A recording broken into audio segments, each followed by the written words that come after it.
there's something that happens over and over again when I'm in a group like this, particularly when there's a group that has met more than once and we come together again. And we meet, as we are meeting here tonight, as an initial meeting for the workshop that we're going to be in. Something, it's difficult to describe. It's kind of a mystery in a way, but something, each time it happens, something wakes up, something descends. There's a presence that descends. And I don't know how to describe it, but it's very subtle, but it's very beautiful, and it's very alive. And it's drawing me more and more into my own sort of discovery of what this is all about, of what life is all about. And I experience it more clearly and beautifully when there's a setting like this. It's much more difficult to experience in the rest of life in the way that life is structured.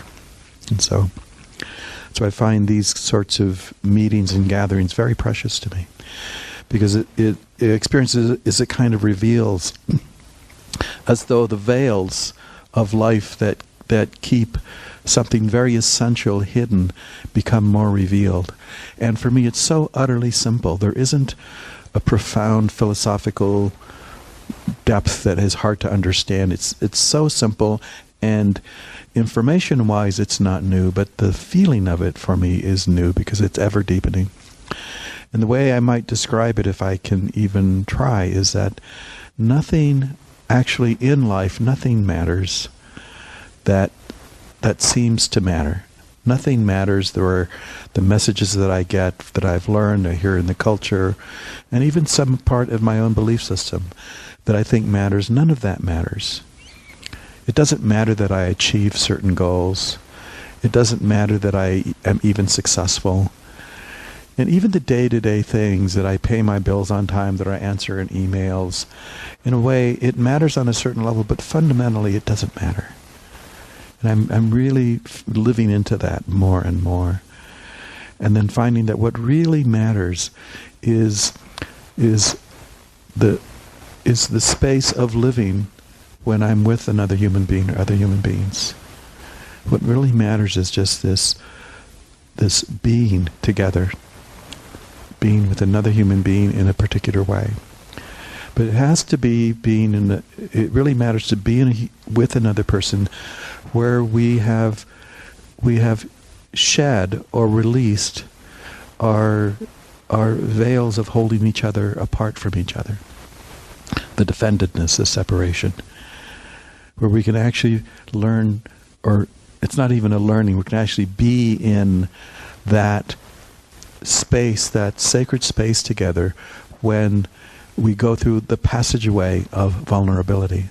So vulnerability for me is a very important passageway. And this is the part that I wanted to explore these next few days, is that the passageway appears to be something of vulnerability that's within, it's an inner world. But it's when I stay with it long enough, and I ponder and I'm with it in a contemplative or inquiring way, I find that my inner passageway is in relationship. Not just within me, but it's an opening that opens me to the outer world. So in a way that my rational mind can't really make sense of, there is no division between the inner and the outer. Now I think that's something that we could have read about in some spiritual book or something, but to have the understanding for me is very different than the intellectual understanding I've read about in many references in spirituality. So it's really interesting for me that so the theme for this week, if I'm hoping that we can actualize it to some degree, it has to do with the integration of inner and outer. Is that exploring how do you live in me? Yeah. So that whenever for example, now it's simple. It's sort of like when I'm here with you, and I'm speaking or you're speaking. And regardless of who's speaking, we are in relationship. When I'm in relationship with you, part of my experience is that you're in me. You're living in me right now. You're not out there. You're in my inner reality. You are in me. The appearance, the illusion is that you're out there, that there's distance and time and space. But the lived reality is that you are there. And so my task, if I would say it that way, the longing, the essential part of living is that can I relax any of those defenses, the resistances that keep you apparently out there and not really let you live in me?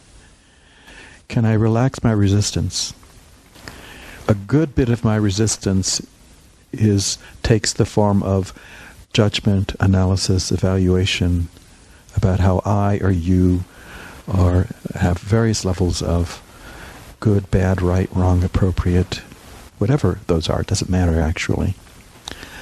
And so the good bit of the work, I heard a couple of people say, well, we've learned a lot. What more is there to learn? For me, whenever I hear that, there's a little bit of me chuckles because the part of me knows that, well, first of all, the word learn does not fit my experience of what it is, at least the associations that I have with the word learning, as though we are acquiring. So it's an acquisitiveness of something that's quantifiable.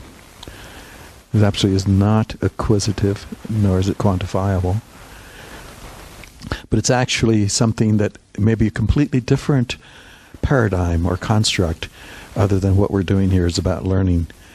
But maybe it's something about we are revealing more and more of the truth and feeling it and living more and more of what the truth of being and living really is. And can I be surprised, even if it's in the structure of what appears to be routine? Can I experience what's new, even in routine? So those are some of the questions that come to me around this area. So it's not. So for me, it's I think it's infinite. There's no end to the quote unquote learning.